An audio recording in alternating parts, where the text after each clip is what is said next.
Again, I'm still here on the project, building capacity around my mouth, but I got something to back it up. What do you think? Let's discuss it.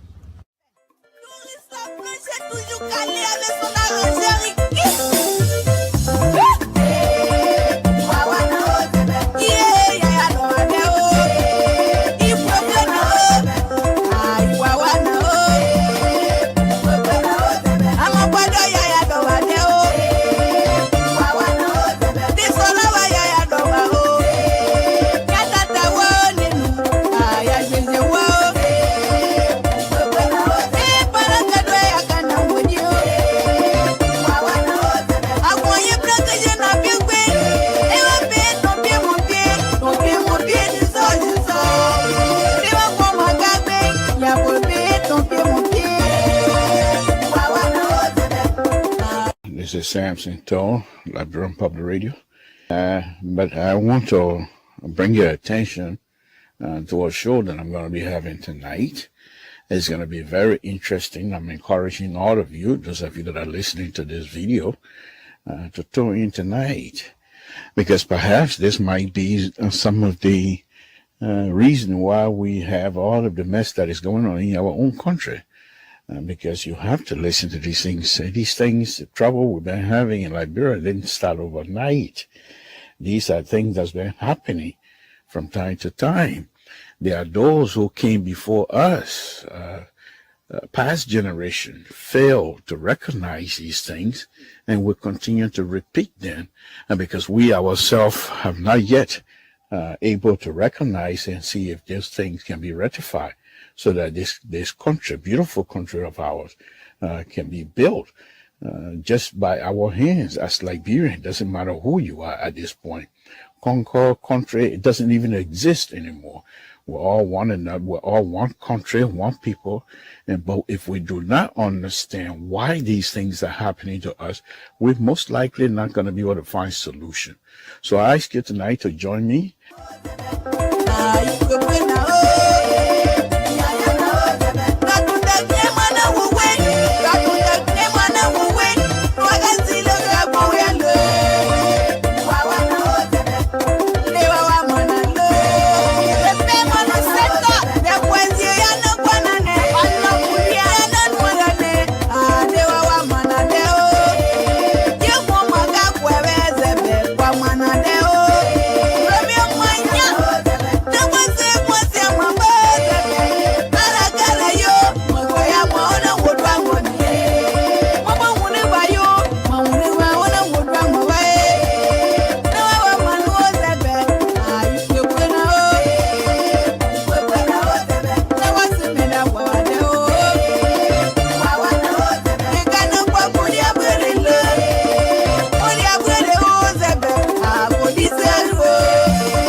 Yet, how does one begin to help people who swim on their own flooded streets to voting booths to vote incompetent criminals back into office? Yes, that is a big question we all have to answer. How do you help people who will go to the voting booth swimming in their own flooded streets just to vote people in offices who are incompetent? And those incompetent people that are being voted in offices will also appoint people who are also incompetent. So this is like a big deal. How do we help our brothers and sisters to make sure that their voting rights are utilized effectively? They have the voting cards. They must be told how important their voting cards are to all of us. And so I'm saying those of us that have this platform, this is not time for hate. You don't come into this because you hate. You must do all you can to educate the voters themselves, how important their voting cards are. Because of their vote, our leaders being able to do what is right for our people. Join me this evening as I try to explore this particular question and many more that will be coming. Join me this evening at 8 Eastern Time, 5 Pacific, where we will take on this question and be able to see how much we can go. With your help, we, the Liberian people, will be able to educate our brothers and sisters that have the right to vote whoever they want, but they must do so with responsibility. This is Samson Toll, Liberian Public Radio. Thank you very much.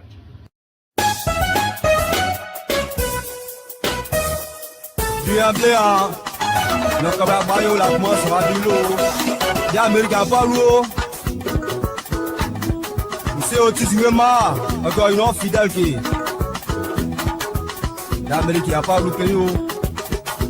Quand il y a Sylvie, il y a quoi qui j'ai loupé presse. L'Amérique n'a pas loupé. T'as mon bien de moi, en ce moment, on va battre au moins, mon temps d'hier, t'as mon moyen, on s'est battu pour moi, il pleure. Avec la locale. Doing anything that people get amended, and there will be from 2005 to date. We're all doing anything. I've done something. Trust me. I'll be re-elected. You have to be inspired, peacefully, and then convince the people, persuade people. Politics is about persuasion, and it's about what you have done for your people. I have done so much that I don't need pay for. You know why I don't need pay for? Because Liberians loved me and they promoted me when I was on a soccer page. You know what I'm saying? And they were proud to be Liberian when I was on the soccer page. And I've done my best for my country. I'm a former peace ambassador. It doesn't matter what people say. I'm on record.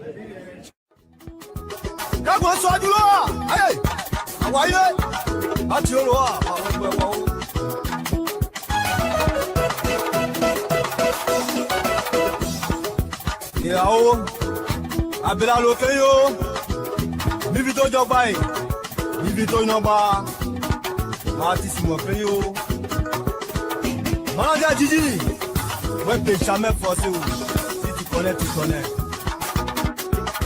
L'animateur Choco, Nosca Yassen de Toyebi, l'homme a tout fait pour Vivito, Aniche les deux.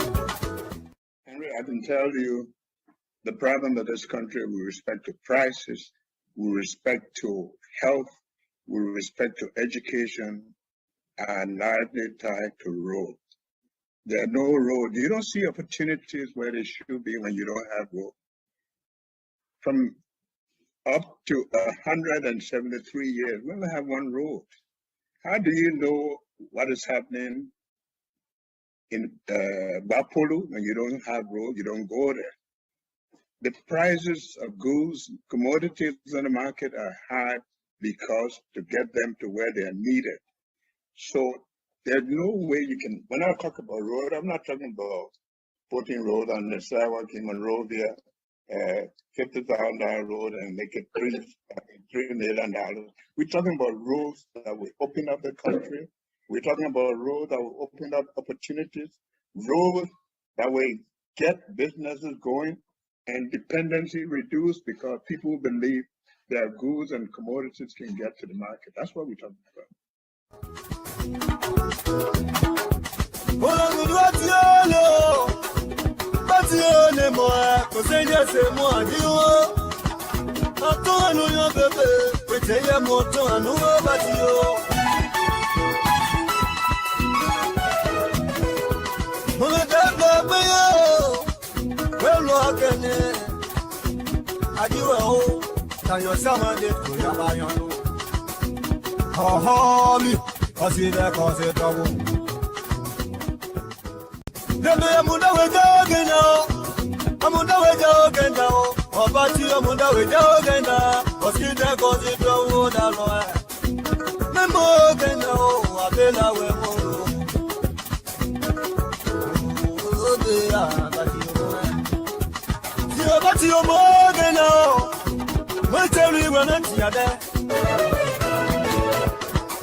Good evening, folks. Samson to LIBERIA Pub Radio. I want to thank all of you again for tuning in this evening. We say thank you. Please share this video as much as you can. Thank you very much for your continued support of LIBERIA Pub Radio. We thank you very much. Thank you for joining us. Please share this video. As much as you can. Safety, Lord Jesus, we want to thank you again this evening. My Lord, we come to you again, kneeling before you, praying to you. My God, help us, protect us, guide us. Things that have happened in Liberia continue to happen. They are frightening. People say, this person say, they are frightened. But those of us that believe in you and place our hope and aspiration in you, that you will be there for us, and you have always been there for us. My God, help us. Please help us. This is an election. And as the election final days getting closer, people are now becoming much more animated. But we have you on our side, on the side of the Liberian people, on the side of the Republic of Liberia. We ask you, my Lord. Oh, yes, thank you. Thank you. Thank you, my Lord. Whenever I have this feeling, I know that you're there. Thank you. Thank you. Thank you again for me to smile right now. Because of you saying, Samson, I got this under control. Thank you, my Lord. Samson, I got this under control, you say. Thank you. Thank you. We pray. This is the only country we know. We pray that you help us to get out of this without reverting to anything else. Let those who perhaps will be defeated must see reason to accept the result of the election. Let those who perhaps must be the winner must be able to be mindlessly accept the result as well. But they must be able to tell Liberia they are the leader of the entire country. Give them wisdom. Give them wisdom. Make them understand that they will be leading all of us. My God, thank you. Thank you for your mercy. Thank you. Thank you for your forgiving spirit. Thank you. Thank you. Thank you for your protection. Thank you for the opportunity. We put Liberia in your hands. And your hand does not leak. You're there to protect all of us. My Lord, we ask that you bless the host country, the United States of America. In Jesus' name we pray. Amen. Okay, folks, Samson to LIBERIA Pub Radio. I'm not standing up tonight because Mr. So and his buddy most likely gonna come in again tonight. I don't want to be standing up talking all my tabata before you look. Mr. To now come and hijack my show, which he will try to do again tonight. And then once he comes in, immediately you'll see Mr. George will follow immediately. I was surprised last night that Mali didn't follow immediately. So I'm not out. I will talk my tabata, but I will play myself. See, this is a short list of my tabata I got tonight. Before it used to be long, but look at it. Today is short because he will soon come in to hijack my show. So I don't want to have long tabata and then come to find out I can't go on. So we want to thank all of you. Please continue to share this video. Please continue to share this video. It's very important that you share this video for us. Again, folks, we cannot depend on rumors and what have you. But what is happening in our country, the news we're getting, things that we witnessing, they are not healthy. They are not healthy. They got to understand what's amazing about these people is that they themselves, many of them, went through the war. Many of them went through the suffering. You can't push people all the time and you expect that people will not push back. It doesn't work like that. Just a common face it. Even you see where my elbow is right now, I'm pushing down. But that thing also, if the thing was not there, my hand will go down, straight out. So when you push people, they push back. That's just human nature. And all we got to do as citizens of Liberia and patriotic citizens of Liberia is to continue to pray. That's all we can do. We can't do anything other than forcing a situation to make it worse than what it is. We can't do that. All we have to do is continue to pray and ask God to continue to step in and help us out. What other shot than that? We got no other choice. Things gonna go like a starter. We can't help ourselves. And so, fellow Liberians, this is a difficult time for all of us. The election is supposed to be a way to showcase our ability to understand issues. But the issues are not even being discussed. Most of the thing we're doing now, accusing this person of stealing, accusing this person of killing, accusing that person of doing X, Y. Is that the issues?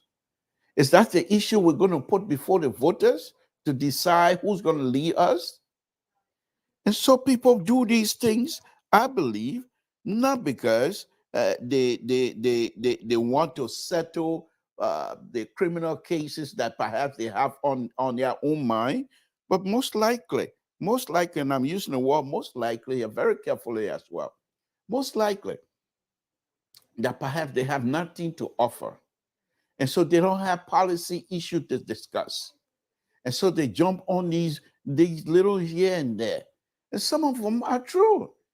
But let's leave that with, if you want, for example, if you believe that this sitting government is incapable of carrying out some investigation and bringing out justice that you think you deserve as Liberian, as citizen of that country. Okay, let's bring out the justice system as a way of discussing policy. Why is it that this person is not able to carry out the justice for us?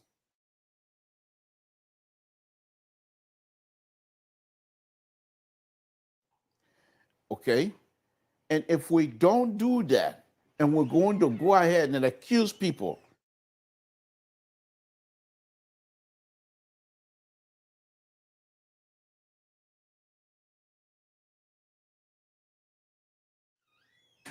all right?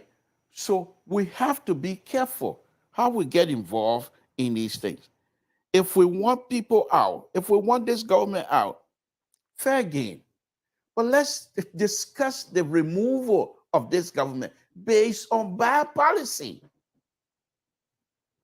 If you're going to say the government, because of the policy, the Justice Department is unable to function properly, explain how the policy that the Justice Department is bringing out, causing people to die, and people die, and as a result, the Justice Department, poor policy, they are unable to investigate. Explain. But when you leave out the Justice Department that is in charge under this government to carry out the investigative, which is the investigative arm of this government, to carry out a specific investigation affecting murder and what have you. Explain what policy, what particular law that these people are now applying. You can't just come out and say this person killed this person and they're not doing nothing. What is it that they are supposed to do and they're not doing? Explain it and then connect it based on policy, based on laws of the country. if you do this, this is what the law say you must do. So that the people will understand that Liberia is the country of law. But you can't just assume that Samson Toll will follow you based on emotion.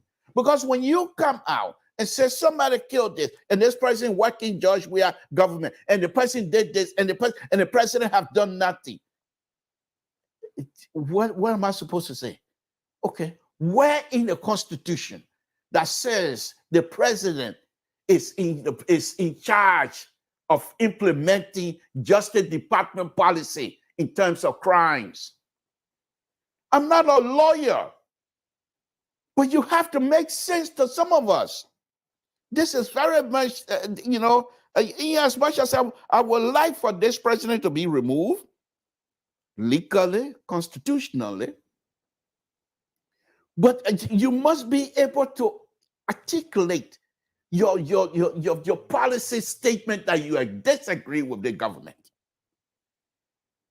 And then we will try to use that as a talking point. You want me to use on my show, which I consider to be intellectual platform. Somebody kills somebody and the government ain't do anything. That the kind of talking point you want me to talk? See, that's not going to work. That's not going to work for many people. Okay? So you will say, but Mr. Toll, the people up in the country, they don't understand that. That's fine. Leave it with me. Give me the argument and see what I can put in no-go English for the people in total to understand the no-go English. That you think they don't understand the book, which I don't know. But you can't just say the person killed and somebody died and we suspect these people have not been found guilty.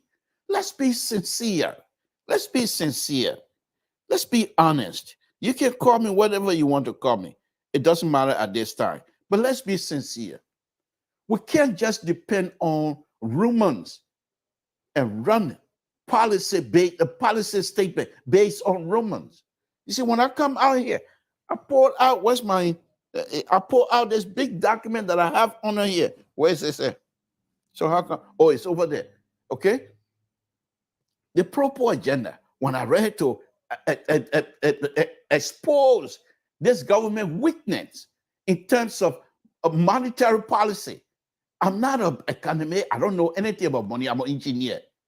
But when I read to expose it, the fact that I have little knowledge in terms of managing finances and things, I go to their own book that they wrote and use that book to attack whatever policy difference that I have with them based on their own writing. They can't come back and say, Mr. Toll, we didn't say that. But you want me to sit here on this platform and say, I want the president to be removed because people die and the president didn't do what they said that the president's supposed to do when somebody died. Investigate. Okay. So he didn't investigate. He didn't order an investigation. Fine.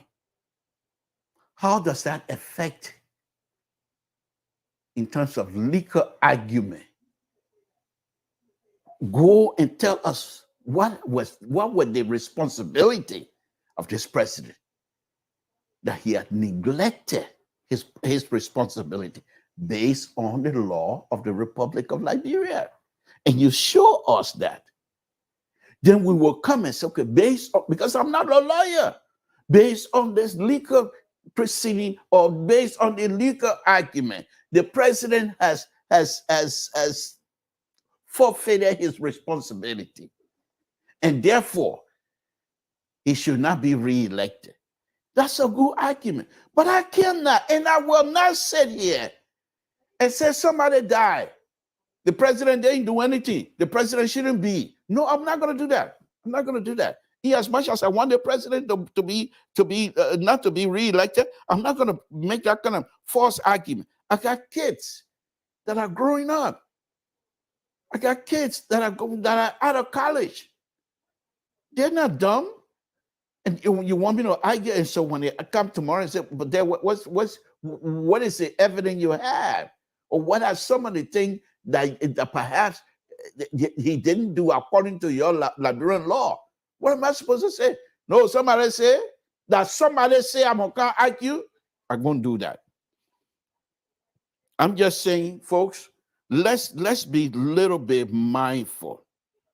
Let's be a little bit mindful.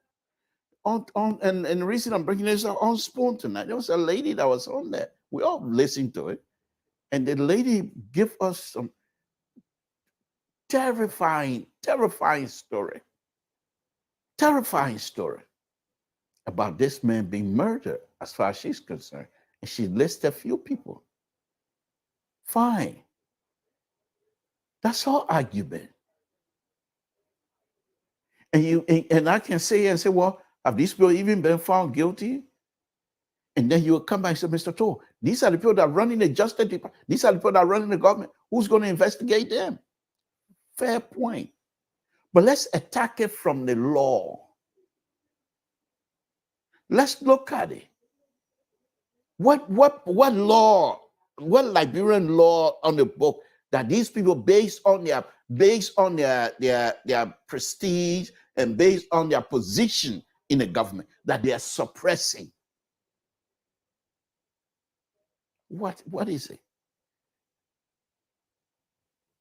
So myself, I'm scared right now to go to Liberia. I'm very honest with you. And if I go to Liberia, you will not see me in the street. That's why I went the other day. I didn't even open my mouth when I said when. The only thing that got me upset when I made that video when I was in Liberia, I started from SKD Cooper or SD Cooper, whatever Cooper street that joined by the stadium there. I started from there 4:30. I didn't get to rehab until 1:30 in the morning. And when I got to rehab, which is the president area, they were using AK-47 to direct traffic. That was a very scary moment for me. And I had to go on air. I had to go live. I couldn't, I mean, my country, you kill me in Liberia, so what? No big deal. So I had to go live. And my video is out there. Those are things you're going to bring out. Why is the government?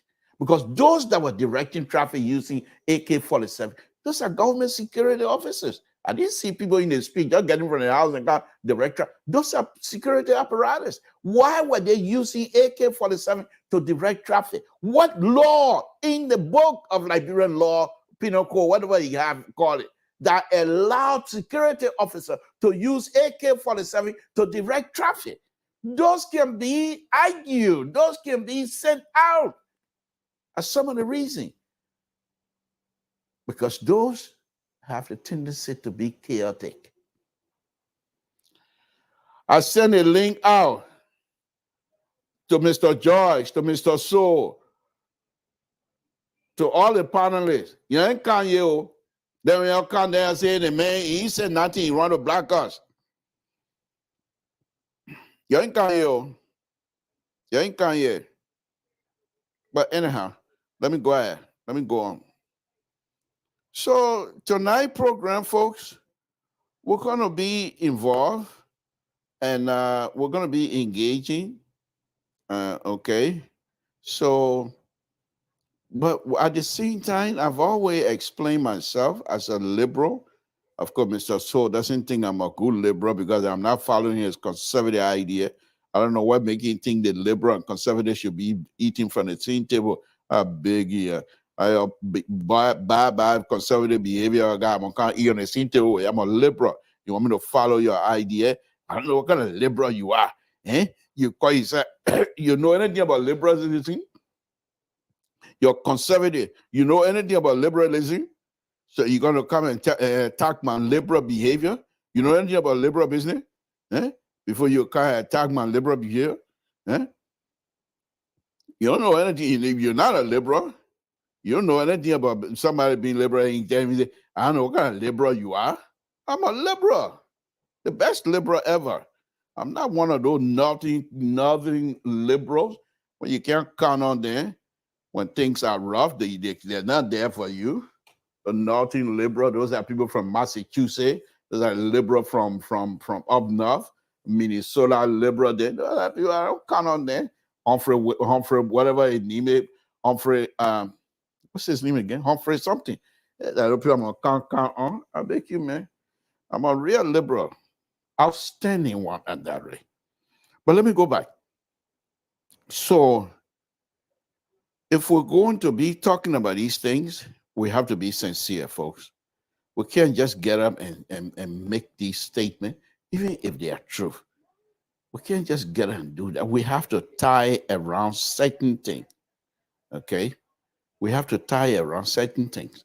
You can't just, what's going on here? You can't just get up and say, this is it, and then people follow you. No, we're not going to do that. So anyhow, let's go on. Let's go on. So the upcoming election, the upcoming runoff, it's going to be tough. But I truly believe, and I'm hoping that Liberian will not listen to the folks who are somehow, I don't know how to describe them, but some people who are not credible anymore. Liberians should not listen to them. Here's the reason here. See, Liberian politics is I really don't understand it all. Is it so? Maybe next 2029 I'll find money. I will take all my wife and my children money, their school fee, everything, their college tuition, take and pay and register in Liberia to be president. Because maybe after you run, you win, then you throw it away behind somebody. What is this? What is this? Tonight, I'm going to take on these different political parties, but I will go on with the most relevant political party that were not successful. I really don't understand their engagement process. And these are intelligent young people. But all along, and I'm speaking about ANC. So let me go on with ANC tonight. ANC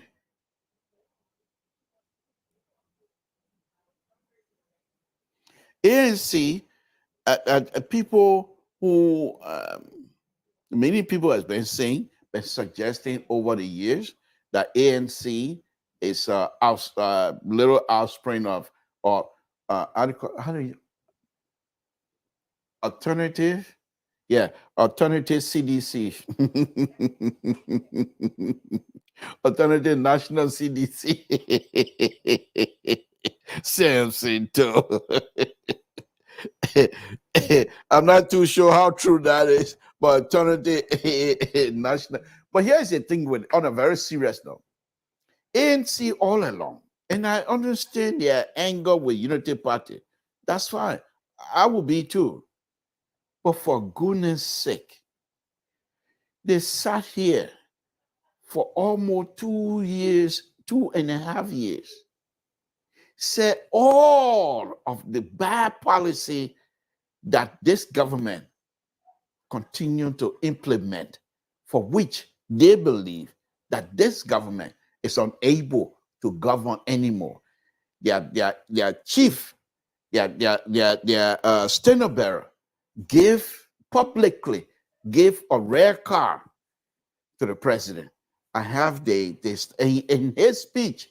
Those are not those speeches that was written, was not written in isolation. I don't believe, because Mr. Comey, the little bit that I know of Mr. Comey, I believe he's the kind of person that likes for people to be involved. Oh, Mother show up. Oh, Mother go again.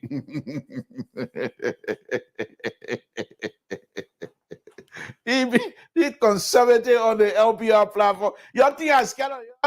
From Mr. Soul to Emma George to Malice. I'm not scared of y'all. I'm not afraid of y'all. Y'all bring it on. Y'all bring your conservative idea. Yeah, the liberal is here. You think I'm scared of y'all? But let me go. So the ANC, we have the standard bearer speech here, where he told us why he and the ANC believe that President Weah is no longer must be allowed to serve to serve the second term, ANC.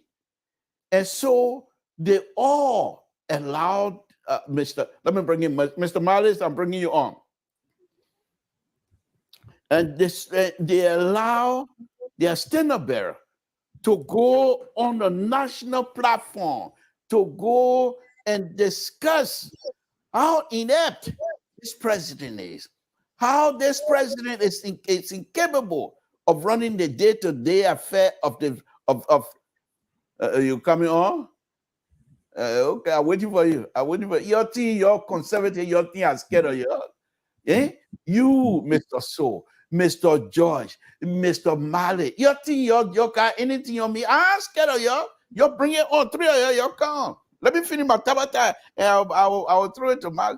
But anyway, they came on and the standard bearer for ANC told us in so many words how the president were not even able, when you were playing soccer, the soccer business, everybody gravitating towards the president. He said, when the men were playing, you're not seeing because captain. He said he ain't able because he got nothing.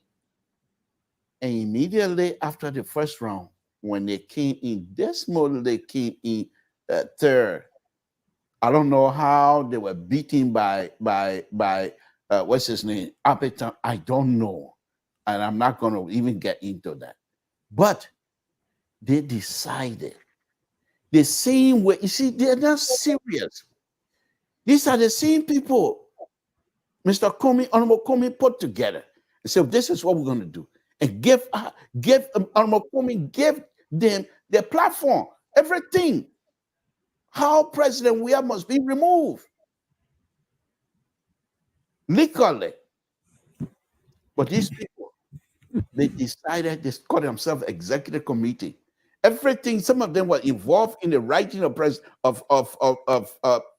Comey's speech.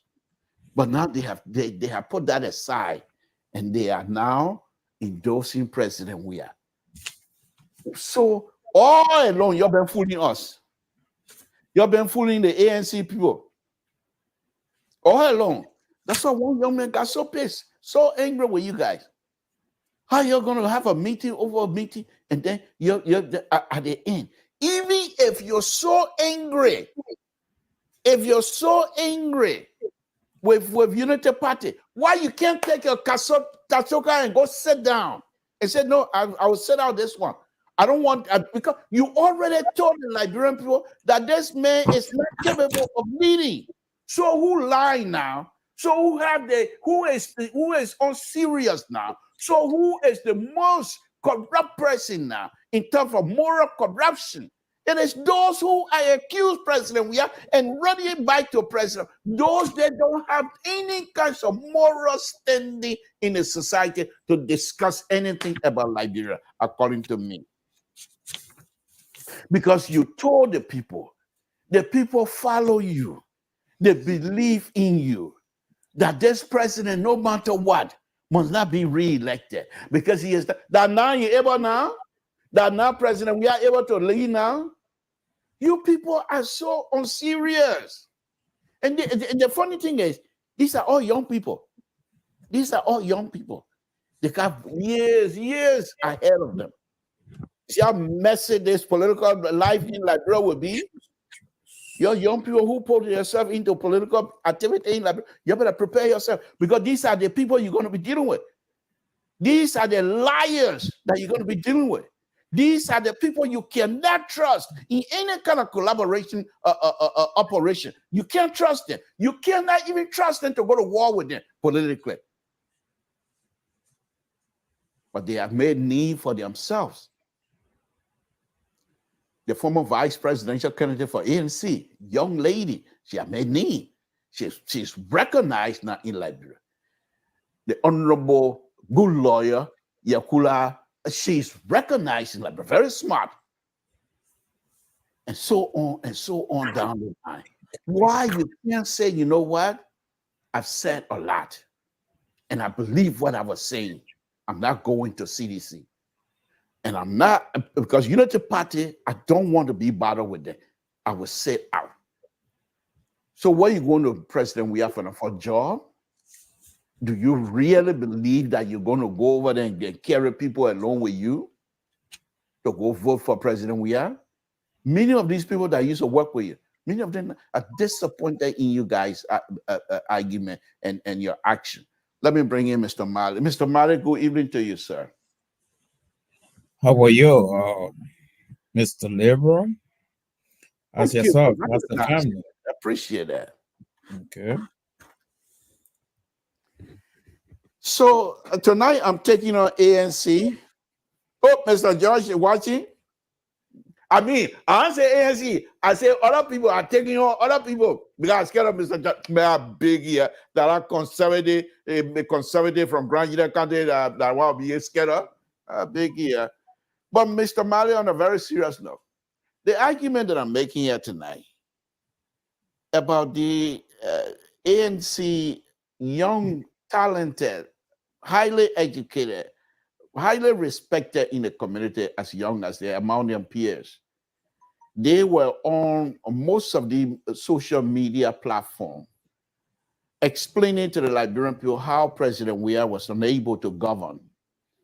And the reason why they were seeking the removal, legally, constitutionally, removal of President Weah through the ballot box, because President Weah was not able to produce, and they have the ability to produce.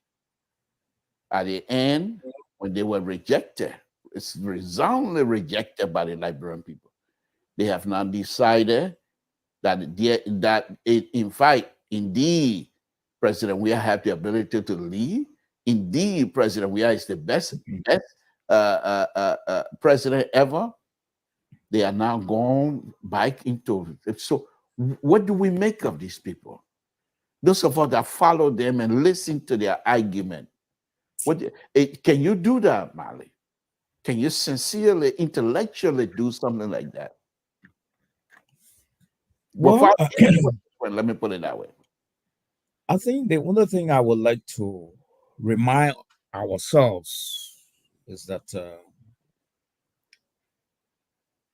this game has got different nature. And the issue of people cross-carpeting from one political party to another is the issue of choice. One has the right to make her own determination based on so many factors. So if we take our case into consideration, the Liberian case, and we continue to sing a song that the direction the CDC is taking the Liberia, the direction they're taking Liberia through is the wrong direction. And for some reason, other people decided to renege, let me use that word, on their position that they once said the direction George Weah were taking the country in was George Weah were taking the country in the wrong direction. Now it have come to a point where they have decided to renege on what they once said and say, oh, George Weah is now taking the country in the right direction. Okay. I think there are so many things involved in this thing, Liberal. There are too many factors. Maybe we are only looking at from the point where, oh, these people buy muff this guy and they say A, B, C, and D about him. But today, they are singing this guy's song. Okay? But I strongly believe there are too many things involved into this thing here. It's not only politics. It's about survival. It's about name recognition. I think it's about so many different things, Mr. Toll. Okay. Right? But given the dynamics and the ramification of politics being as it is, you will always see the type of game being played. So it is left with you as an individual to make an informed judgment and decide who you are. Will people hold me by my word? If I say, okay, let's go back to the ANC, they can strive to bring together what I call the wise men and women. And they all agree. Probably I don't have that evidence, but I think they all agree in principle that George Weah was taking Liberia, His Excellency President Weah was taking Liberia in the wrong direction. Now the ANC did not succeed to cross the river. Mm-hmm. And others who were part of the bandwagon have decided, okay, since we no more going to the promised land, we are going now to support the man we ridiculed from the beginning. So it left for you and I to judge these people. But I think they have the right to make their own decision and take their own life and political destiny into their own hands, despite their utterances in the past. I think they have that right to do that. Right. And politics being as it is in Liberia, Mm-hmm. I think it's wrapped around what I call the high level of poverty. Even the politicians in our country, most of them are getting very poor right now. Some don't even have their livelihood coming back by their way any longer. Some are looking for money. Some are still looking for power. Some need job. All right. So if they will forego what is once said, that they're going to stand their ground and decided finally, oh, I will have to follow this guy, probably for the job, or it has to be for job. So I see it as a survival struggle. People are struggling to survive now. But Mr. Tola, look at the flip side. Assuming Kumi was say in the lead, you getting my point? Yeah. Assuming Kumi was in the lead, or let's say assuming Kumi went second place with the CDC, do you believe and think his horse would have fallen apart? You think so? No. Very good. You know why? Because there are political prospects that ANC might get to the promised land. All right? So let me push it. Those guys, they're going to stay on board of that bandwagon because they see ANC heading in the right direction and there's prospect in there. So the issue is about prospect too. In as much I don't agree with you, conservative on the network, I think you struck a point here that I tried to appreciate last night as well. Yeah. And I think this have to do with survivability that you talk about. This survivability has come a long way with Liberians. During the war, they used all kinds of shenanigans to live, to stay alive. They use all kinds of way to survive, all kinds of means to survive. If it means to say something that you don't believe in, but the fact that that will make you to stay alive, they do that. If it means to pointing out people you know that your friend, but because that might keep you alive, they do that. So I think this survivability, it has a way of proving itself in our Liberian society. But here's my point, Mr. Marley. I do agree with you. But this is not about war. This is about politics. And this is about taking us as a group, as a nation, finding a leader that will bring out policy that will benefit the entire country. But what you seem to be suggesting is that these people, they are there for themselves and not for the population.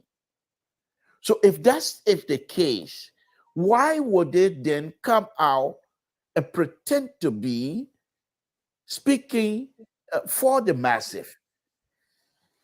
Go ahead. Okay. I think that is also a very different era.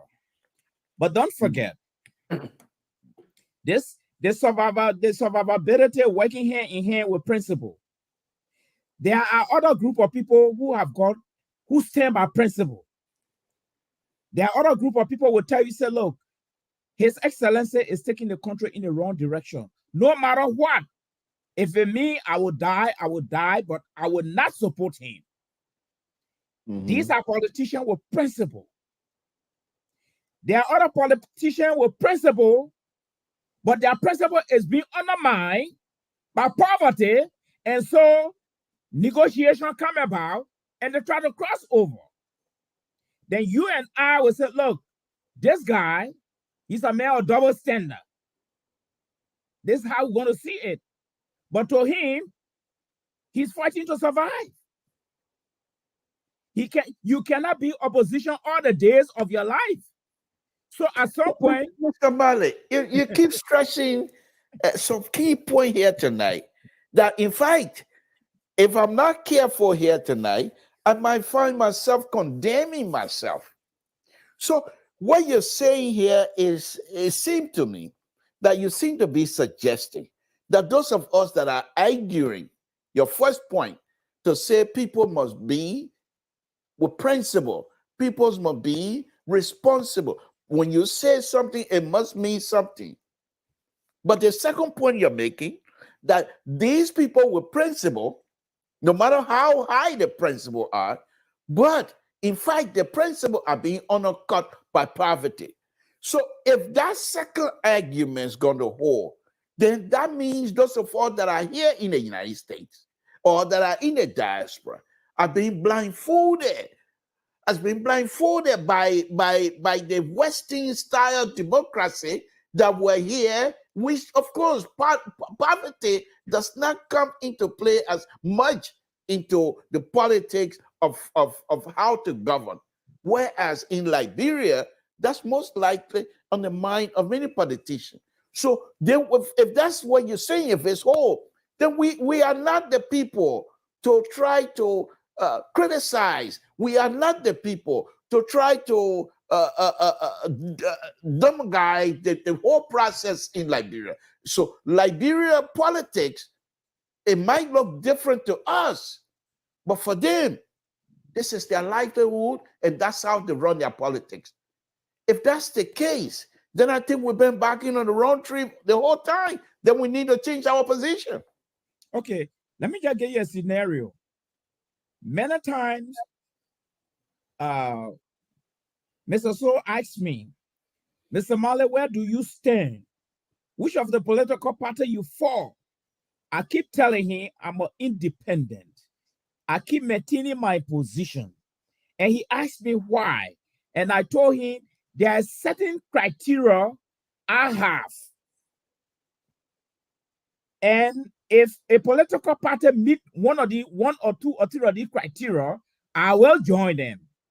And one of them is for a political party to fight and sustain the capital punishment.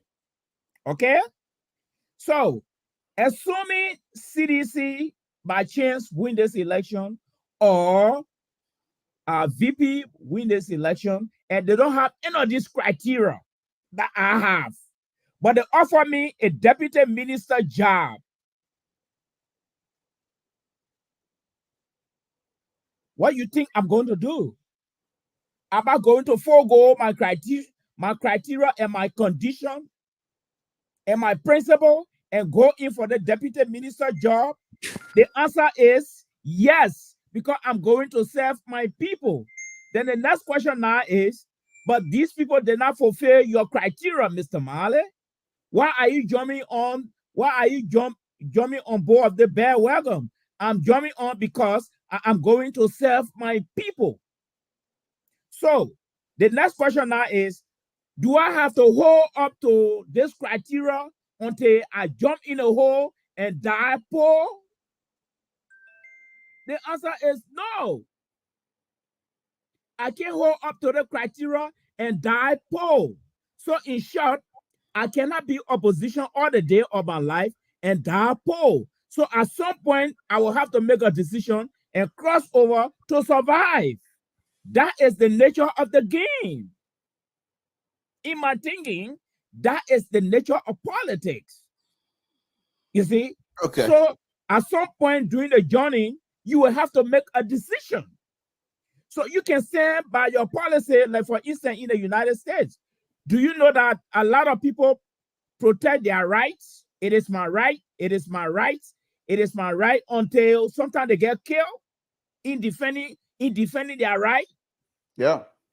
I'm one of those who believe strongly that at some point I defend my right, and if I know my right is going to cause my death, I let go that right to survive. I yield. Well, then I think as I stated here, I think we've been back in a wrong tree because what you just stated here tonight again, the fact that the survivability is a key in the entire Liberian political roundtable, so to speak. It is there and is in public. So I'm not too sure, because if you do not have a principle, if you do not have, according to you, certain criteria set in you as a human being, which you consider, many of us call them red lines, and those red lines you believe must not be crossed, or else you will not be part of that group. And if you sacrifice those red lines and you allow yourself, because of poverty or because of circumstances that you don't want to see yourself in, and you allow yourself to accept lower standard because you want to survive, and because of that decision that you have made to support a particular political party, knowing fully well that that political party is unable to govern. And in so doing, don't you think that now you have brought the entire nation to your poverty level that you are afraid of? Because if the government you're supporting comes to power, and because you have no standard, moral standard, community standard, you have none. How do you go to this government that you have supported to bring out policy that will benefit the people in your community, Mr. Marley? When do we stand out and stand for the people and stand to say this is the red line, we're not going to cross it? At what point? Because of poverty, we will allow our standard to be as low as it can because we're afraid to get into poverty? Is that what your argument is here tonight? Partially. Okay, let me give you a scenario. Assuming Joe Weah wins this election, re-elect himself, okay? And I have long said that Joe Weah, His Excellency is taking the country in the wrong direction. And His Excellency decided to appoint me as Minister of Education. I will accept that job on two grounds. One, I'm going to serve the people of Liberia. I'm not going to serve Joe Weah. But as a minister in that government, even though I said His Excellency is taking the country in the wrong direction, I will be in charge of the implementation of certain policy for the department. I will enforce certain things. There will be a lot of red line drawn there corruption will not be part of it. So at that point, I will defend my principle at that point. I will not compromise it at that point. And I will make sure my principle is enforced. There's no corruption. There's no foul play. There's no abuses in our office. I will make sure that red line is never crossed at all. But then you might come back to ask me, why did I compromise my earlier principle to go your way? So my question to you now is, I should hold on to principle and perish, or put principle one side and survive? Fine. Good point, Malish. And I think the human nature is to survive. I'm not quarreling with that at all. However, your argument of accepting position in the government that you yourself have recognized, have recognized that they are not able to carry out the policy that perhaps you would like to implement for this new position that was given you. Mm-hmm. But the fact that you are going to be ahead of the entity, you now believe that you, based on your strong policy and based on the red line that you're going to set in that entity, will now move your entity, which is just one entity within the surrounding, within the circle of this government, in a positive direction. Okay, that's fine. However, I think this is the mistake that is being made by many of us. Well, if they call me, I don't like it, but when they call me, I think I can. Now, here's the thing that I see on that. The fault on that argument, as far as I see it. Yes, you do have your own principle now, and you're going to be running an entity as a head. Therefore, you have to implement certain guidelines, full of red lines, no corruption, as you stated. But guess what? This entity is controlled by the men who you have sacrificed your baseline principle, hoping that when you sacrifice, when you let go of your baseline principle, your mean red line, you let go of that to join him, for him to stay in power, so that he will bring you and you'll be able to implement, knowing fully well what your goals are. You put this man in, the person who's supposed to support you, implement some of your red line, recognize, no, that's not what I want. Now, you as a man of principle now, going to have to stand on that and say, I can't take that. The poverty level that you were afraid of before, you're now going to find yourself, because you're a man of a principle. You have not forgone all of your principle. It's just few red lines you let go, because hoping that you will get in and be able to help Liberia with those few red lines that are left.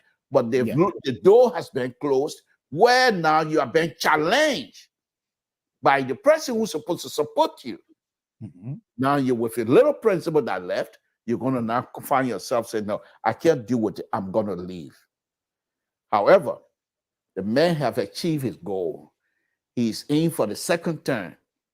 He continued to implement the wrong policy that you yourself have recognized from the beginning. So this is where many young Liberians, this is where they find themselves, I believe. They believe that by their supporting this president that we're all saying, based on policy, that they are unable to do anything. But they're saying within themselves, I can help him be re-elected. And if I'm allowed to get in, some of these arguments that I was making while I was on the other side, I will continue to implement this policy under the guideline of heading agenda. Now, Mr. Mali, these people are not stupid. The reason why they are unable to govern because he's not alone. He has an entire cabinet. The cabinet has not been, most of the cabinet position has not been vacant for more than 1 day. Whenever somebody leaves, he brings people in, people are in line. So the point is, you get in there thinking that this is what you're going to do. You get rid of you or start something else, move you somewhere. And you are not able now to implement some of these hating agenda that you have in you, which are good agenda as far as I'm concerned. So the argument that I'm making, why even put yourself in this position?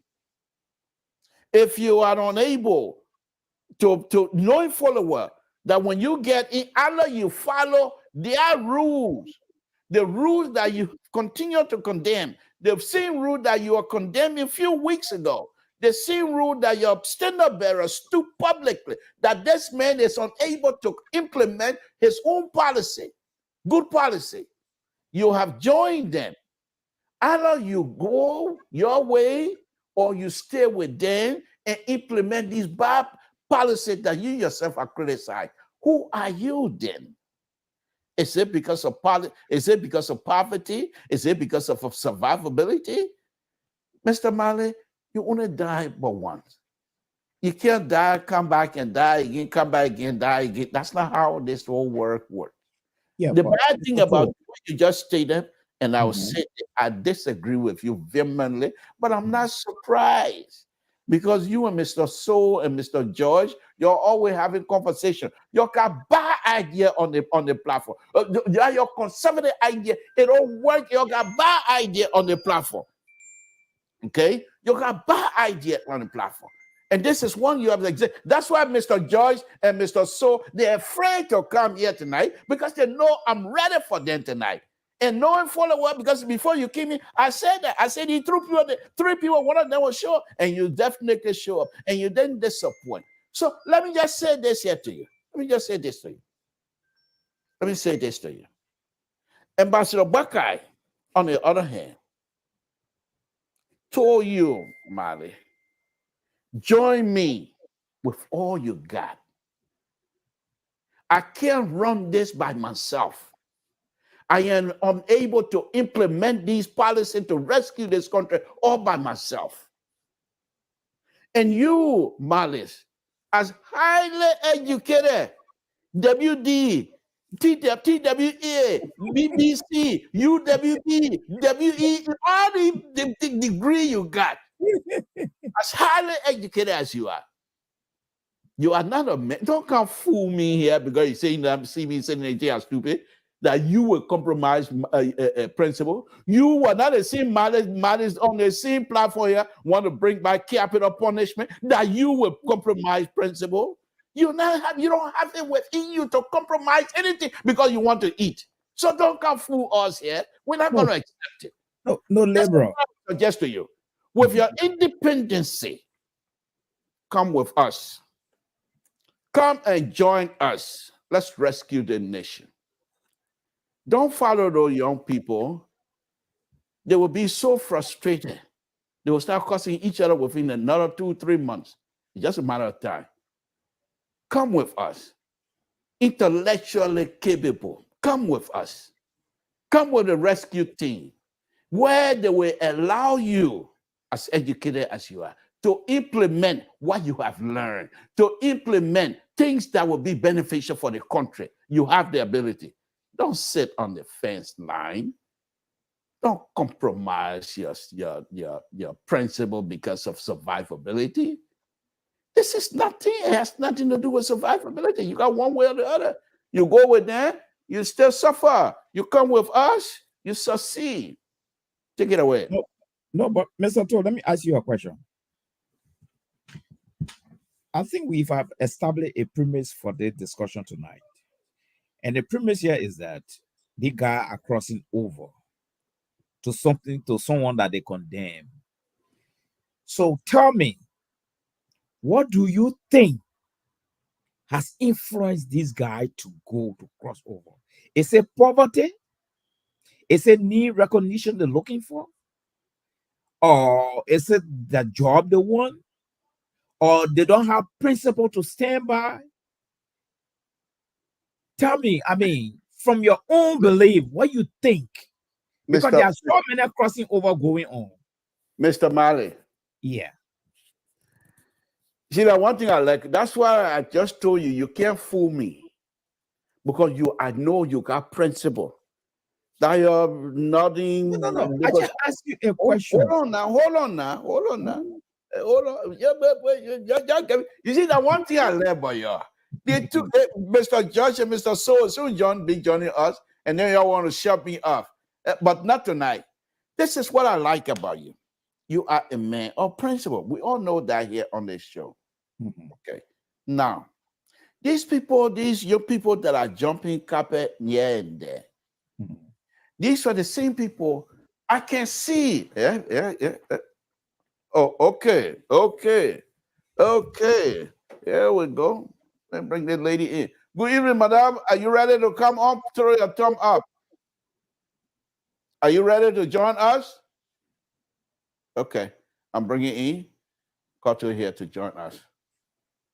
But how come your TV black now, madam? Okay, here we go. Okay, thank you. So, good evening, madam. Thank you for joining us. We appreciate it. So, Mali, the point here is this. These people that are jumping carpet, not that they don't have principle, but they're hiding themselves.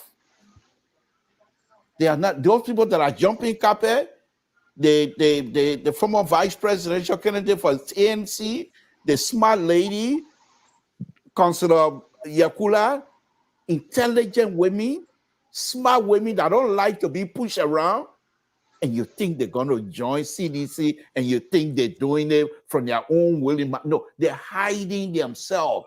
Those that the group you saw joining CDC, that's not themselves. Now, here's the interesting thing that's going to happen to them. They will get in there. Not only will they not find room, but their true self will soon be revealed, and they will have issues because that's not who they are.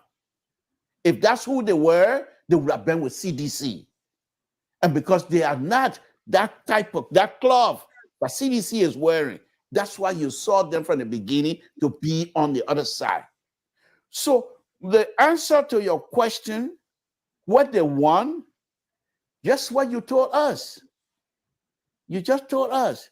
You would rather sacrifice some of the red line so that you will get in and bring in the big red line that will help Liberians. That's the same way these people are thinking, in my opinion. Madam, good evening. Thank you very much, Mr. Mali. Let me go to the young lady. Let her talk to us a little bit. What's on your mind, madam? Thank you very much, Mr. Toad and Mr. Mari. And I want to say hi to our many listeners and those that will listen later. I want to say thank you for that point you raised. It baffles me. And I think this is why for some of us that take our time to discuss the issue, come out to enlighten the mind, of our people. What Mr. Mari has said, I would have agreed with him if the problem had been with people that have, people that have been. Oh, sorry, man. Somebody keep calling. I'm using my phone. That I would have agreed with him when the problem have not been with the head. He had been dismissing officials that have not worked perfectly or good in his government, or that have taken some stand in punishing the perpetrators or the corrupt people in his government. I would have agreed with him. But for me, I don't think it that way. What we look at politics in Liberia is not what politics is. Politics is not like our personal feelings, our personal gain. It's not. That's why they call it public office. When they talk about public office, it's not you anymore. It's about the people. You are not taking decision because of how I feel, that personal sentiment. You have to do away with that personal sentiment, because the decision is not just your personal decision, it's the decision of the people. Okay, we all have agreed that indeed what is happening to our people with the mass killings that have been going on, with the corruption that have been going on in the country, this is where I would draw the line. It's no longer me. I'm here, I'm protected, I'm working, I'm having everything I have to have. But what about those that don't have the opportunity like I have? That's why we take our time to come and be talking and educating our people. If that was the case, I would sit home and say, I don't care, because the way I feel, that's how I feel. Okay? But that's not the case. We are making case here because of the life of our people, the livelihood of our people. Okay? Personally, I have nothing against George Weah. If we meet with those that are taking their personal decision, okay, I don't have problem with them to make their personal decision on the businesses that they do, or your family you run it in your home. Okay, you go ahead and do your personal decision. But this is a national issue. This is the life of other people. So when you are taking such a decision, think about the life of others. When some of us came here and I was telling our young sister, the lawyer, that Bruce came, that the decision she was making was very bad because it was going to affect her. Today, she would have been a representative. Okay? But because of the bad judgment she made today, she did not obtain that position. Then the vice presidency, she did not, because the wrong decision. Now it's no longer her personal decision, it's the decision of the people. That's why I keep telling people politics is not that way. For some of us who went to school and learned it, it is not what politics is. So we should be able to educate the people to tell them that politics is not done the way we think it should be. You are taking a decision, for the people. It's not no longer you. So if you feel you want to make personal decision, do not go to public office, because the decision you will be making will be affecting the life of others. Thank you. Okay, that's what I wanted to add to what you guys are discussing. You want to stay with us, or you're going to leave? Mr. Toe, Yeah, I want to push. I'm here for a while. I want to push my bit on. Yeah. In life, you can't always continue to fight for the people. At some point, you got to stand up and fight for yourself. You can't continue to fight for the people all the days of your life until finally you go 6 feet. At some point, you got to cross the line. At some point, that was politics, that will make it dynamic. At some point, you got to cross the line. For instance, in Liberia, I was once a minister. My government went away. Now I'm so poor now, no food to eat. My wife not working. I'm not working. I'm in the opposition. The children not in school. They try to put me out of the house I'm renting. I have sold everything. And I'm ready drowning into poverty, extreme poverty. And the very government I'm condemning has given me a job. Let's be sincere here. Between my principle and that job, will I continue to maintain that principle while my wife and children are dying?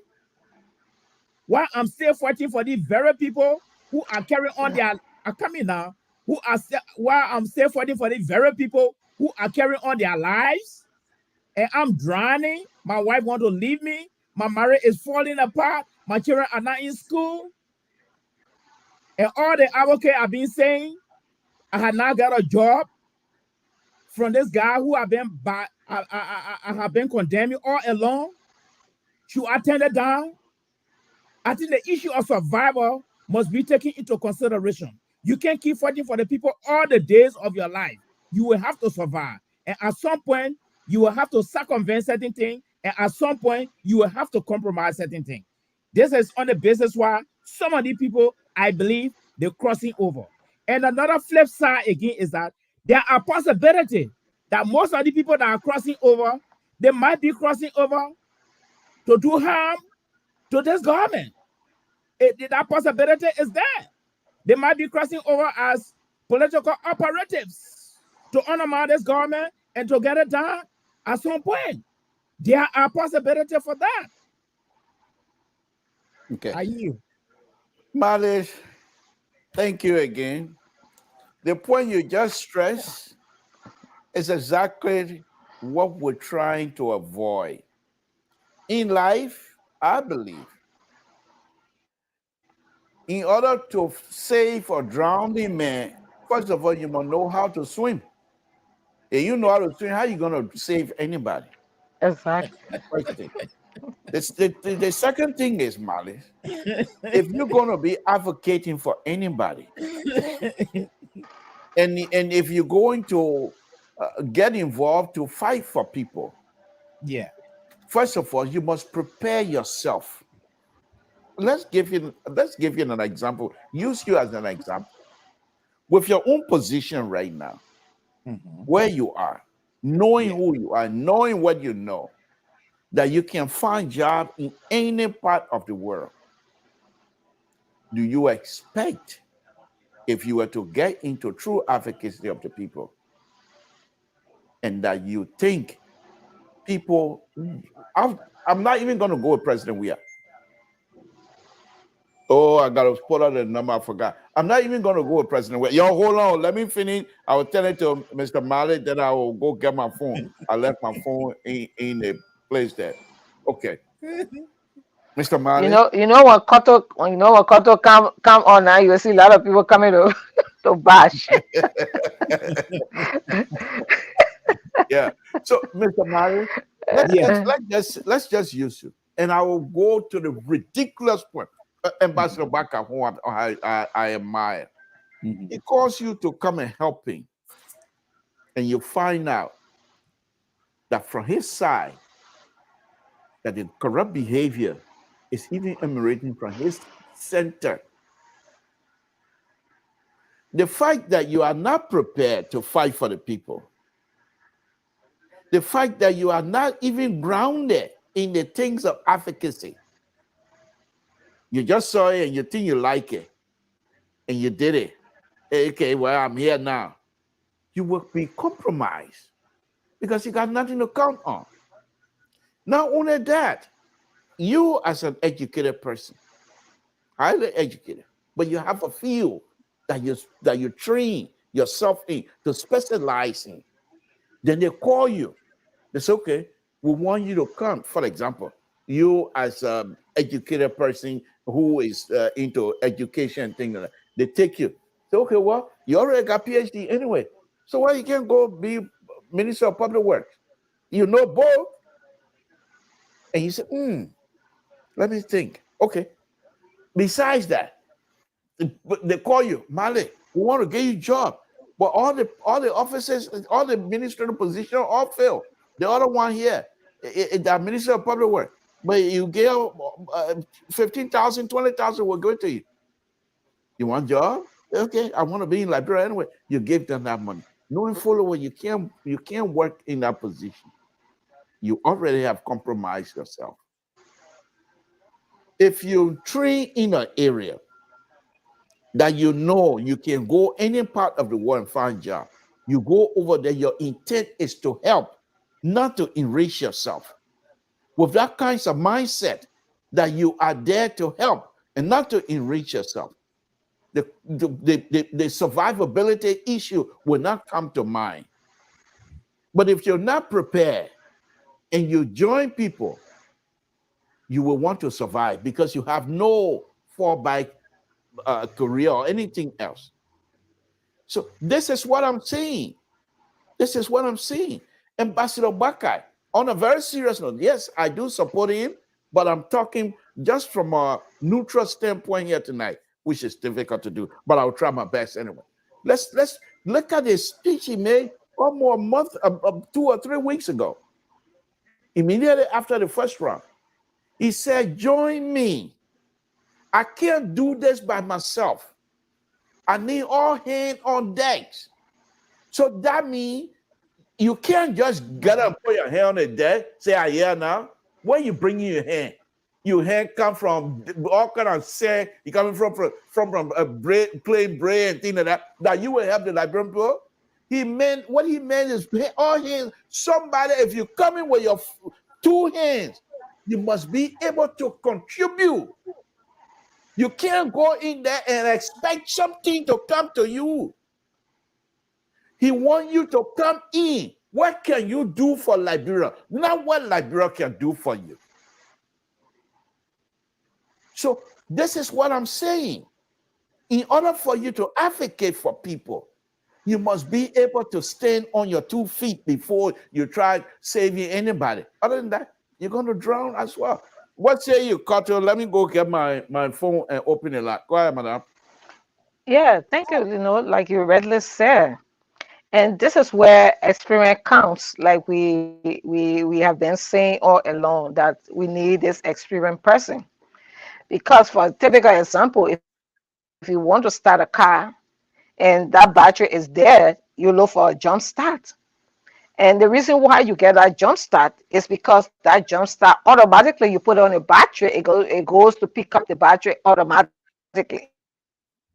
There will be no delay than to say I'm going to be pushing the car and the car will start. Okay, this is where the experience comes. And for some of us who have been advocating for that experience, is from that point we come with this experience, issue. Okay, you said if I am dying and hungry and somebody gave me food to eat, we all know we come from poor background. How did we even come to this light of being educated? We all know where we came from. There were many days you didn't eat, but you strive to go to school because you were thinking of a better future. You were thinking on tomorrow, let me start today, and tomorrow I will have food to eat. If many all had that mind today on government job, that I can't look at this corruption today because I just want a job or I want to maintain my job and being corrupt in a job. And that's why carrying our country backward. If you think the job it cannot maintain you, that's why they have other areas. For some of us who were in Liberia, I never worked with government. And I still survived. There was way that if I didn't get a job, I had business to do. If I didn't get a job, I had garden to make. I went to the market. I sold. Okay? You don't necessarily have to be involved in a corrupt government because you want to be there. Then it means you are not solving the problem. If you want to solve the problem, keep away from with the government and work on building it up and let them know that you are not part of what's going on. Then to be there and be part of the bad doing, and you say, I'm not doing it.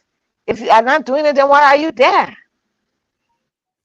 What are you there? You are not helping the situation. You are not solving the problem. If I said that you are a rogue, I would not come and be doing the same thing you're doing and calling you a rogue. No, I will have to isolate myself from you, to tell you that you are a rogue. I can't be doing the same thing that you're doing and say I'm clean. No, and that's my point for me. That's the point we are talking. Many people there, I don't have a job to do because we continue to condone the same thing. There are many of us. I say for myself, people threaten me before they give me a job, they must sleep with me. That's some. And I look at it, I can. So if I go and compromise my body for a job, what sense am I making to myself? It makes no sense. It means I'm doing the bad thing. I'm contributing to the bad thing. Because if I sell my body for a job, it means that everything else now I have to accept that comes with that job. So those are some of the things. I keep people saying, even when you hear women saying, oh, I'm having children, I can't go to school. Those are some of the lines some of our cross. Okay? Well, having children and going to school, you have to put aside, if you want to have a child and go to school, pay attention to your lesson and do it. You can't be saying you want to go to school and have your future bright, then you want to go to school, you want to be hanging out, you want to be, so certain things that will not make you to achieve what you want to achieve in life, you have to cut it off. Okay. So I disagree with you, Mr. Made, with that. I totally disagree when it comes to that. Okay. All right. Mr. Paul. Making us Yeah, to. before you take your line, let me just make one clarification here. Before you take your line, Mr. Tool, I want to be very realistic on this platform.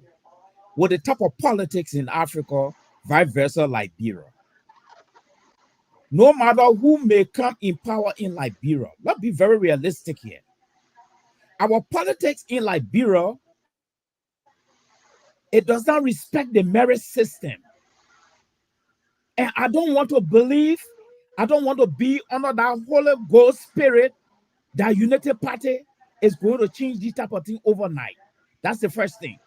Two, our system, it go with nepotism. Three, yeah, but no, let me land.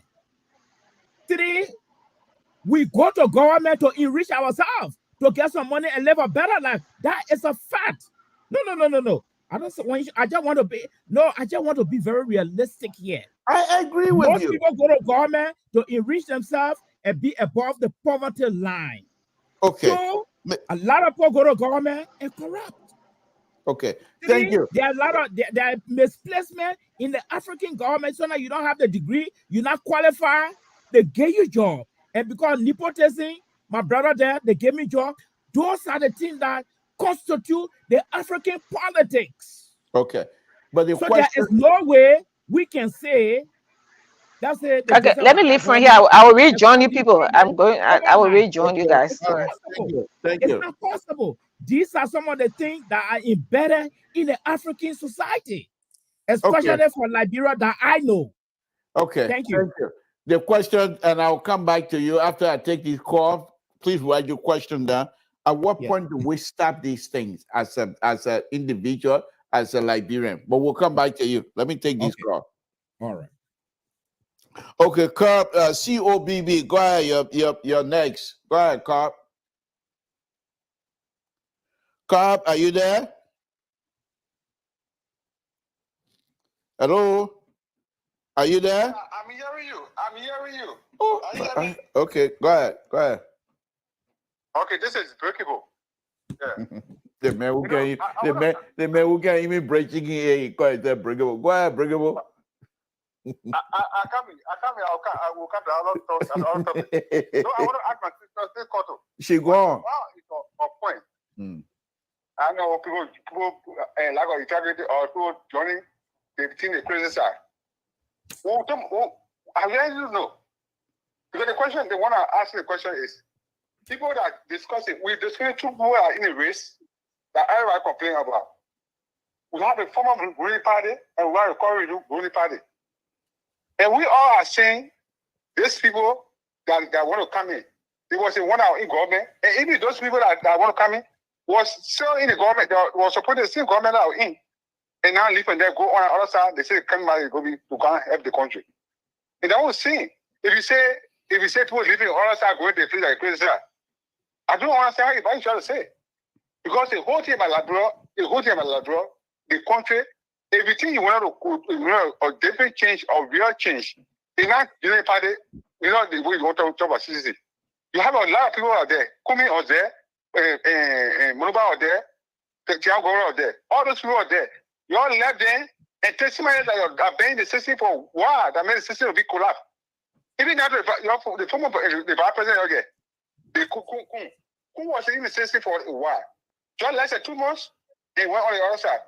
That's being, is it a change person? Okay. I'm being a change person. Okay. Thank you. Appreciate it. All right, Ambrose, go ahead. Ambrose. Mr. Cho and Mr. Mali, this country already gone. I have a question for this country, but I'll leave that. I want to go into that. You see, I don't know at what point we start questioning this time who Liberians should support or who are to support. I thought we should have a free choice to support whoever they decide or they feel. But who making choice here? Who making choice? You have issue with people having a second choice That the candidate No, I'm questioning their integrity. I'm questioning their ability to be honest. Okay, since you want to do integrity testing, Mr. Amar Opponent, Amar Opponent be the one that talking about corruption of making comparison. Someone has stole. Hold on. Let me merge the other caller. Hold on. Don't get me off the line. No, but I'm not kicking. That's CDC. They're ready to fight again tonight. No, we're not fighting. Okay, go ahead. But I'm not kicking you off the line. I'm just merging somebody with you. Go ahead. Yeah. Okay. Mr. Amar Koma, Ebola money, European Union gave us $13 million to Amar Kone? Yeah, yes. Amar Kone, the finance minister. Okay. Yeah. The elected senator from Bakudu and whatever the place, but he just got elected as a senator. He took the Ebola money. Before Ebola could come to Liberia, the European Union gave us $16 million, which if you convert it to US dollar, it will probably be $15 or $20 million to build a sophisticated lab of the hospital. Before Ebola could hit, he took that money and he did it. When Ebola came, he did the same thing. They distributed the money for them to test. Oh no, you never got any of this money for Ebola. That the men are supporting Joseph Baker that integrity we get corruption King Kong, Carlos, who can the famous name of corruption King Kong, supporting that ticket. That integrity there. You know, Joseph Baker is the most corrupt, unqualified human being. Wow. Ambrose. Yeah, you have never been this much animated before. What happened? Somebody said something to you today, or you saw something? First quarter, I wanted to ask them, because you see, the first quarter they were making all the huge amount of money. She was working for NGO, not directly working for the government. She was one of the people that was supposed to repatriate out the combatants. But they were studying that combatant benefit to people that were not combatant to go to school. But she wants to talk about integrity. You knew Kotu back home? So herself said that you can ask her. She will tell you she was working for an NGO. But by her saying that she worked for NGO, how can you now connect that to her giving money to people who are not combating? How do you know those things? She said it on the show. I heard her saying it on the show. You can call her and ask her. She said that she was giving money to people who were not combating? No. Yeah, she said ex-combatant was supposed to, the UN was sponsoring program for ex-combatant to go to trade school, right. But somebody were not going to trade school, and people were coming, taking this scholarship and go to LU or go to other places to go to land. The ex-combatant money that was supposed to be going to the ex-combatant to repatriate them from their bad behavior they were in, so they could go get a and that's what she said. She said they were using the money to send people to LU. That's what she stated here. No, she said she was using the program, the that it was supposed to get to other people to. She said the program that was supposed to benefit ex-combatant, that program she called to were using it to benefit other people who were not ex-combatant. That's what she said. No. Let me explain. I don't want to misquote anybody or have a misquoting. Okay. All right. I'm just pushing you. Let's leave it. Go ahead, make your point. That's okay. That's okay. As long that's not what you meant. That's all I want to clarify. Thank you. But go ahead, make your point so I can bring the other person in. Yeah, but you see, Joseph Walker was supposed to be honest to the Liberian people. Because they have a plan where they want to make the Prince Johnson, and so I read it, little bit shocked. You being from Total or Crown Man will want Prince Johnson to be president or reporter of Nigeria. I'm very shocked.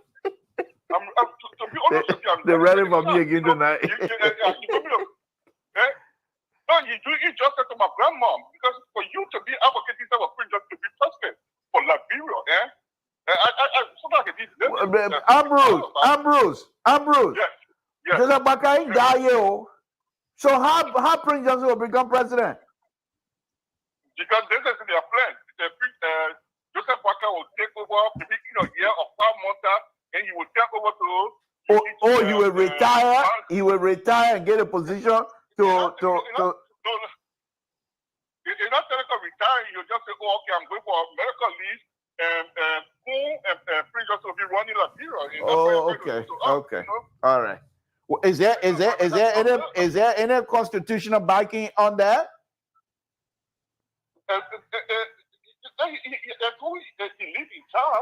Ambrose, you are an educated man. What makes you think that, like, I'm just saying it because I know you. You are an educated man. What makes you think that Liberian will just sit down and Joseph Barker just take the presidency and give it to somebody else and say, I'm going on medical leave? Is there any constitutional backing for that? That people will not stand for that? Ambrose. There are other people on the line. All right. Okay, thank you. No. But that's not what you said, though. You said Joseph Barker, after 1 year, 6 months, you will say, I'm going on medical leave, and you will give the position to Kun and Prince Johnson. That's what you said, though. And I'm asking you, what is the cost? You think the man will just leave without giving a deadline when he will come back and give the president? When was the last time you not see president leaving and they're leaving the vice president in charge? When? This could be the first experiment. Okay, all right, Ambrose. Okay, thank you. Ambrose, let me take this other caller. Please. Okay. Thank you, my brother. I appreciate it. I know you always cooperate with us. Thank you. Okay, caller, you're next. 6339. You're next. Good evening, Mr. So. Good evening, sir. Thank you. What's your name and where you're calling from? What's on your mind? My name is Victor, and I'm calling you from Charlotte, North Carolina. Thank you. So the reason why I call, because citizens are trying to put their foot in their mouth tonight. That's why I'm calling. A big go. That's my language. Other person I take my language to a spoon. You hate my mom, my hate. The one that I ate all over spoon. And I take a bigger. I want to start confusion between CD and myself. Go ahead. Yeah, citizens are trying to do that. So the economy just left the line. Earlier on, he said, Cotton said he were giving money for ex-combatants to people who were not ex-combatants. When you push him, he turns around. But my point here to him is, I'm not even going to go on the Cotton issue. He talked about Amara Conan receiving $16 million and never disbursed it properly. And according to him, Amara Conan is corrupt. He supports a government that is already in power that could not audit Amara Conan. Hold on. Let me merge Aaron, please. Hold on. Let me merge Aaron. Okay. Hold on. Okay. All right. Go ahead, and then Aaron Brapra will be next. Okay. So he supports a government, and that's the only thing about seditions. They support a government who refused to audit a government that they took over from. But they keep accusing people from that government, like the Joseph Barker, Amara Conan, and the rest of the other people. They keep accusing them of corruption. Whereas these people serve in the public sector, that you could have ordered them, prosecute them if there's any other report that found them guilty. For instance, even in their own government, Nathaniel McGill, Serena Seafors, Prince Johnson, the very Prince Johnson, they are accusing you, Mr. Todd, of supporting the very Prince Johnson, the American people, social Prince Johnson for play to play. This government could not ask the American government for those evidence to prosecute Prince Johnson, Bill Twaway, Serena Seafors, Nathaniel McGill, and the rest of all the other people who were accused by the American government. This George Weah government cannot ask the American government for those evidence to prosecute Prince Johnson. But they pass me around saying, oh, you must support Prince Johnson, who they're trying to pin the very Prince Johnson that they were hearing as their king. A few years ago, they are now passing around telling us that Prince Johnson is this devil that all of us run from. But they were telling him yesterday. That's the hypocrisy of CDC and the rest of the people who think that all of us should blind our eyes and support CDC because it is George Weah. It is George Weah who is president. So all of us should do George Weah and support him because every president that comes to power in Liberia after the Cold War should serve 12 years. So even if you not do good, you may say 12 years. Another thing, before I leave, he said, quick. JND, Joseph Juma Boyka, will turn power over to Jeremiah Kong, not knowing what the Constitution is in Liberia. And when Jeremiah Kong is president or the acting president or the president of Liberia, when JND is quote-unquote going through his surgery or whatever, or his medical leave, Prince Johnson will step in as the president. It was these same people who said that Joe Howard Taylor, because Joe we are not that educated, Joe Howard Taylor being on that ticket was going to override the presidency of George Weah. Little did we know, we were all begging that George Weah should pay attention to Joe Howard Taylor for a little bit, that she could not even get a gas for her vehicle to go to work. But the same people telling us today that because Jeremiah on the ticket, that Prince Johnson, not even Jeremiah, but they're telling us Prince Johnson will run the government. Not even telling us Jeremiah, but they're telling us Prince Johnson, who's the senator, will run the government of GMB. So that's the hypocrisy of this division. I just want to point out those points. All right. Thank you very much for having me Thank you. Thank you. All right. Era, are you there? Yeah, I'm here, Mr. Toll. How you doing? Oh, good evening. Go ahead. Okay. You know, I listened to your last caller talking about hypocrisy. I mean, who are the big hypocrites in the room today? They who are the supporter of JMB are the big hypocrites in the room today. The same Prince Johnson, Josh Lobo, who's one of the spokespersons. But I'm going to be bringing you in now. Go ahead. Josh Lobo was on his show bashing Prince Johnson when Prince Johnson was supporting President Weah, right? But today, when CDC people bashing Prince Johnson, that the same man you were talking about, that the man you got behind you now, they want to talk about hypocrisy. Look, let me say this to you, Mr. Toll. Respect you as a big brother, you know, got a lot of admiration for you, you know, but sometimes, you know, some things, you know, when you come on the show, some of the things that you can say, you know, it baffles me. Don't hold back. Just give it to me as it is. Yeah, it baffles me. You know, you talk about integrity. I don't know what the definition is, but the definition I know is nobody, even the leader of the Unity Party right now, the Senate bearer, he don't have no integrity. What's about CDC? Okay. What's about CDC he don't leader? have no integrity. What's about hold on now? Let's go one by one. What's about CDC leadership? Okay. I support the CDC. So they got integrity. They got integrity. Okay. Yeah. We have integrity. Okay. That's all I want to hear from you. That's all I want to hear. No human being is perfect. You know that. No human being is perfect. Oh, but Ambassador Baga don't have integrity. But CDC, they got integrity, but no human is perfect. Right, no. When you talk about integrity, don't criticize other people, because we never came out and talk about integrity. You guys are the one that are talking about integrity.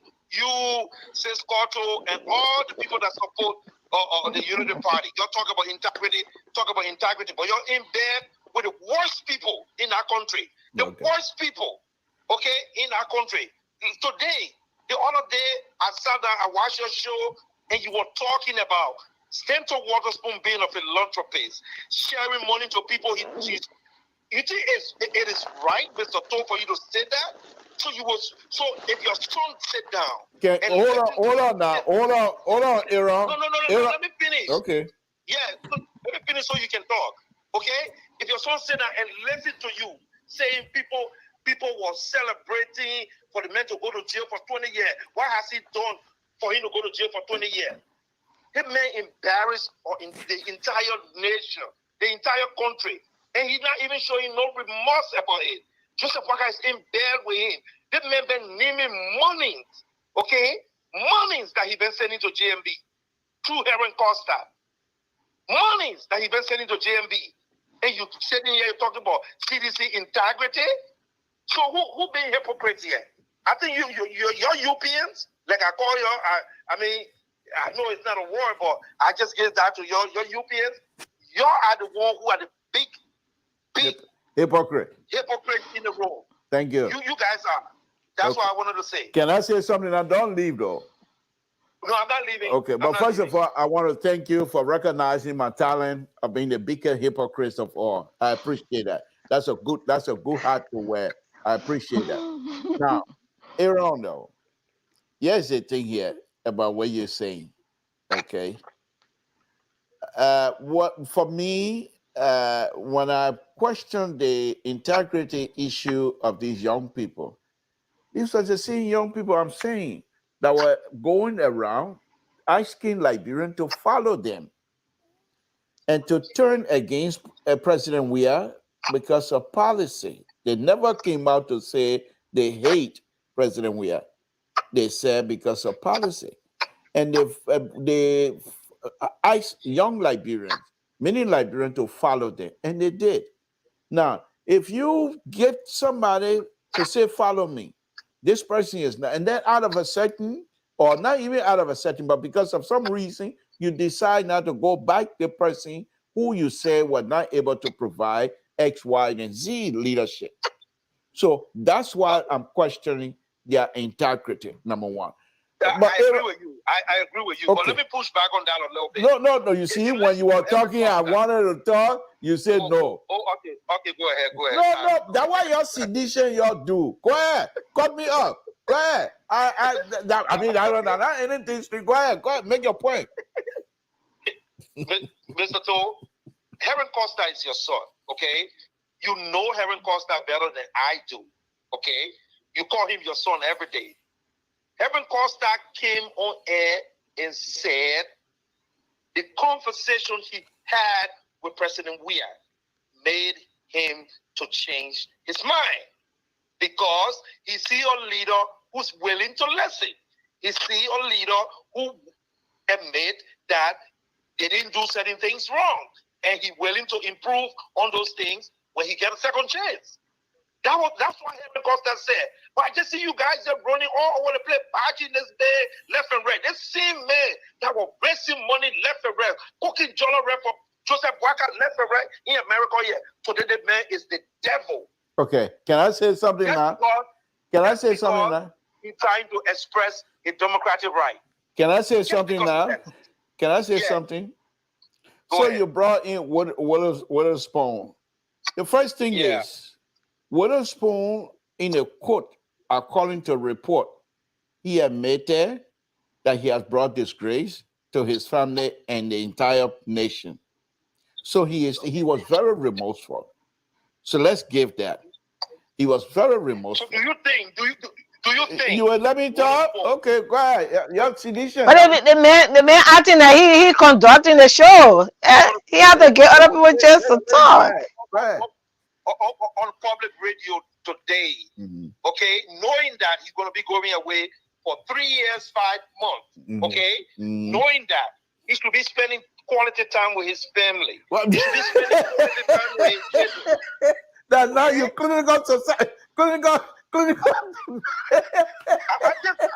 You found the therapy now. You see that one thing I learned about yesterday. I'm just trying to recommend something to the brother. Okay, let me say this. Let me say this before I let you go. Let me say this. Okay. In terms of Witherspoon, now you're sedation, now you're family clinician, now you're all clinical doctor now, thinking about how the man is going to spend time with family because he can't go out, he can't go away. But hold on now. Let me finish. Then I can let you go. But in terms of Witherspoon, when Witherspoon went to Liberia with all that money, President Weah he paid a visit to him.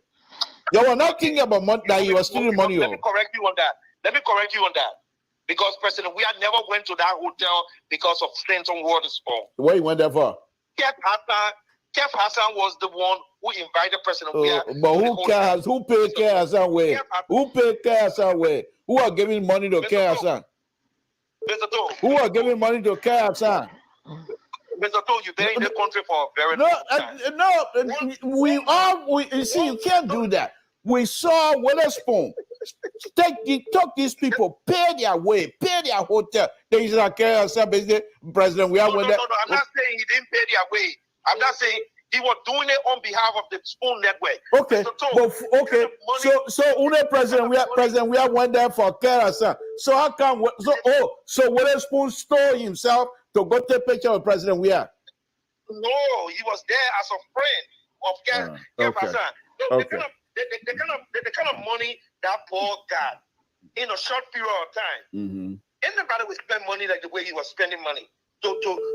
But he was spending the money to benefit Liberia. He got radio station all over. No, hold on now. Montana to talk. He spent the money to benefit Liberia. He had radio station employed Liberians in Liberia. And other businesses, let me finish. Other businesses in Liberia to help this, let me finish. To help this government to make sure they have the economic situation in Liberia get a little bit improvement. Now the man in trouble. All of you guys think the man need to be wrapped in jail. This is what I was speaking about. That is not godly, and you guys will not be. You shouldn't do that kind of stuff. The man is a son, somebody's son. So if the man filed, Mr. Toh, I know he want to dominate. I just want to say one thing that he said. And you know, this is how they go with lies. Okay. And if you don't, this is how they go with lies. And if you don't cut them out, even if you try to educate them on the lies, they don't listen. Kadru, hold on 1 minute. Kadru, hold on 1 minute, please. Let him finish. Go ahead, finish so I can bring Kadru on. Mr. Toh, you are Christian, okay? You are Christian. The Bible said thou shalt not steal. You don't steal to give people money. It's not good money. Okay. It's not good money. Okay. Even if he had given it to me, and today I hear that news, if I get the upper hand to pay it back, I would give everything back. I agree. But that does not mean we should be praying for you to stay. Let me tell you one last thing before I go. I live in this country for 23 years. Okay. 1 month. All right. Okay. Let me go back to my panelists so we can close this. It's not nothing that you want for anybody to do. Okay. Thank you. In the federal penitentiary, it's not nothing that you want for nobody to do. Okay. Thank you. You're telling Center, he will have his hard time to do. Okay. Thank you. You're not God. You're sedition. You're not God. Center will be blessed. Thank you. Okay. Let me go on to Kadru. Kadru, please wrap it up so we can close it and then Mary can take us home. Please go ahead. Yeah. Thank you very much. I see Aaron, you know, that's how they carry misinformation about people. I said here that I work with a humanitarian organization. I never work with government. But Aaron, I don't know. They're not Aaron who said that. That was who? That's somebody else. Yeah, they come here and say, I never work with government. I work with a humanitarian institution. And it was during the war. We needed to help these people. That was the young guys, so they would call them a disadvantage. And I know I will never look at a Liberian that is disadvantaged. That an opportunity is given, I will deny them during that war time. And I did it. And if I was given the opportunity to do it again, I will do it. And I don't regret helping Liberians when the NGO was supposed to take the money back to where they came from. And I can never regret it. And if I had the opportunity to do it, I would do it and educate Liberians. Those that had the opportunity today are the very few that are educated today in Liberia. And I heard the other one talking about Special Witherspoon gave white guys money. Witherspoon was giving money all over, even the CDC. He gave them $50,000. He gave it all over. So why didn't they bring that money back there and give it to Witherspoon, say he in problem?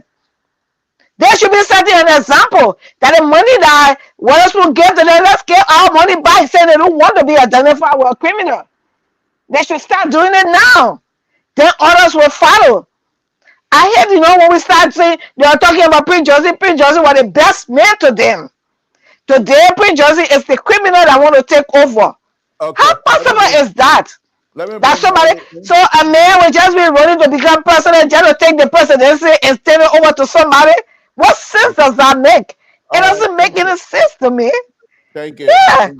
Thank you. Yeah, Mr. Close it for us, please. Thank you, Sis Katu. Close. Oh, that was my closing? Yeah.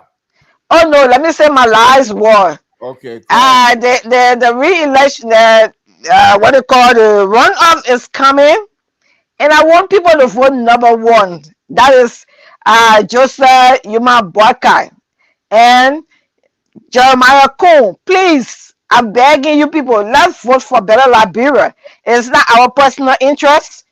I think you see all of us that are sitting here talking tonight. We are not talking because we want to talk. We could be sitting here and having our pleasant life, but we want something better for our people back home so they can have that peace of mind.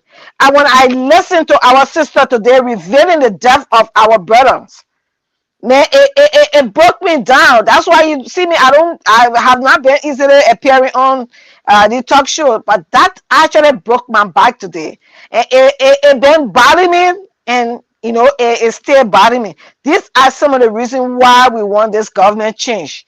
It's not because of personal achievement, but for the betterment of our people. Thank you very much, Mr. Tu, for having me here. Good night, Mr. Marty. Have a pleasant night. You too. Thank you. Thank you. Maris, go ahead. Give your closing for us. Well, I think the purpose of the callers is for them to highlight their points. But when we begin to have strong exchanges with the caller while they're online, it tends to consume so much of the time on the platform. So probably we can take note of that, because the caller will always come to provoke us. But in our analysis, we can make the analysis. But here is my question. Okay. We had a premise for the platform tonight. And the premise is people crossing over from one political party to another because their party did not go anywhere. So then how do we also compare this crossover with former corrupt officials who are pledging their loyalty to someone who wants to set the pace of making government clean in the future? So how do we look at the two different populations? Well, that's when it comes to the issue, that very quickly. When it comes to the issue of integrity, these are former people, but they are corrupt, but they're pledging their allegiance. I mean, their allegiance to VP Boakai. These are other people that were a political party, but the party did not go anywhere, but they crossed over to CDC. So where do we draw the integrity line? Thank you. Thank you. Okay, Malice will be here tomorrow. We're a patron.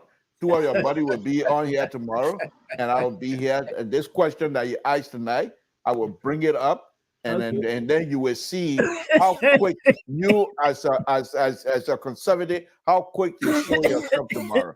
Okay. All right, sir. Good night. Okay. Again, folks, Samson Tove. Samson, did I say Stanton Tove?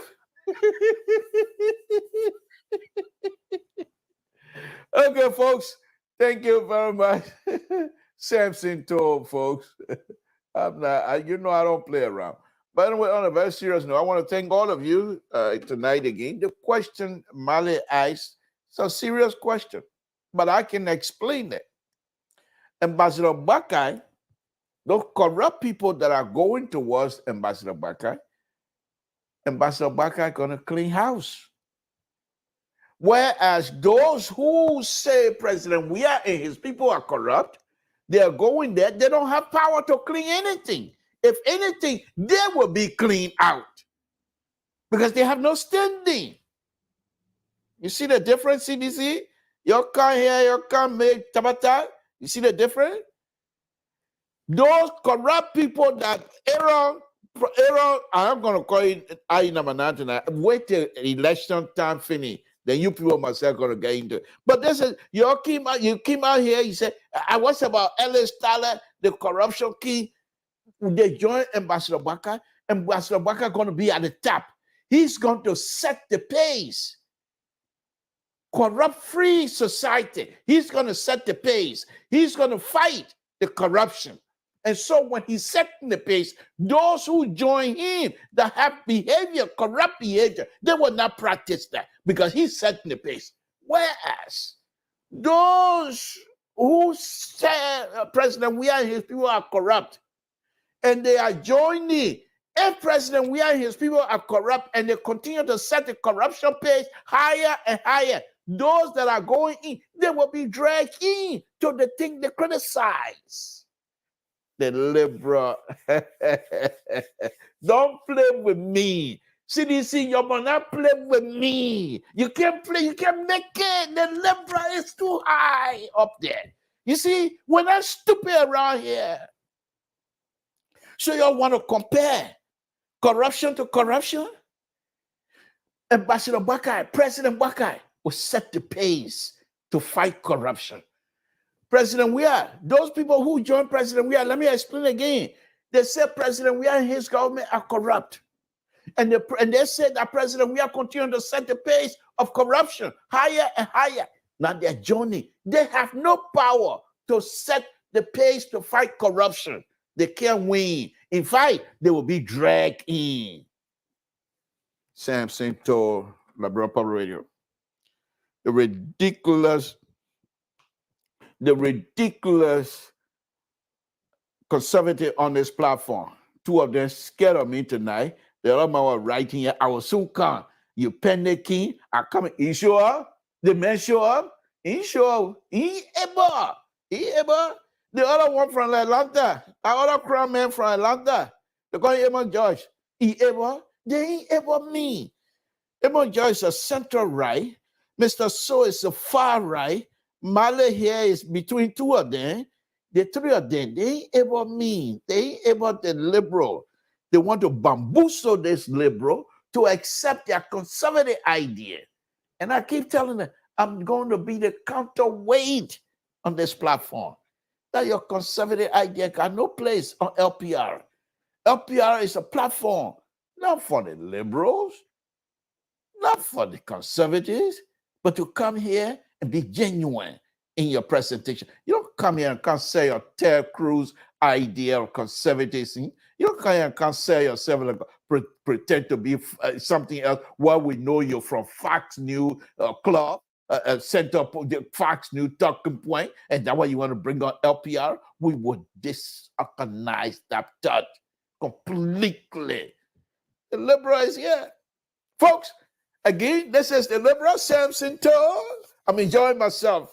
And I will be on a show. I'll be on a show tomorrow. Watch. You'll come tomorrow. You can watch the liberal displays his liberalism. You'll come tomorrow and come watch Mr. Social. The liberal will come in and displays the reason why he's the liberal. And you will see, I will dismantle their conservative idea on the LPR platform. Come in tomorrow. Join us tomorrow. And you will enjoy yourself. The liberal is on fire, as usual. He had malice. The other concept. These people, they think that they will ever me. They will be able to come photo with me. They don't ever. When they join me tomorrow, they'll be ringing bell. I sent a ball to them, blew the ring bell. They can't kick it. Why? Listen to Malice tonight. What did Malice say? He said, I have some red line, some principle that I'm going to have to sacrifice because of poverty. Yeah? You're conservative way. Go. Ambassador Baka is coming. Nobody going to compromise their beliefs. Nobody. Ambassador Baka will tell you, you join me because you have principle. If you compromise little ounce of your principle, you got no place with us. That is how you going to rescue somebody when you have no principle? How you going to rescue a country when you cannot stand up for your principle, when you cannot stand up for the red line that you have drawn in the sand? And you're going to stay there and say, I compromise this, I'll compromise that because I'm afraid of poverty. If you're afraid, get out of the kitchen. Samson told. Folks, thank you very much for this wonderful, wonderful show. We'll say thank you very much and we'll say good night to you. I'll be here tomorrow.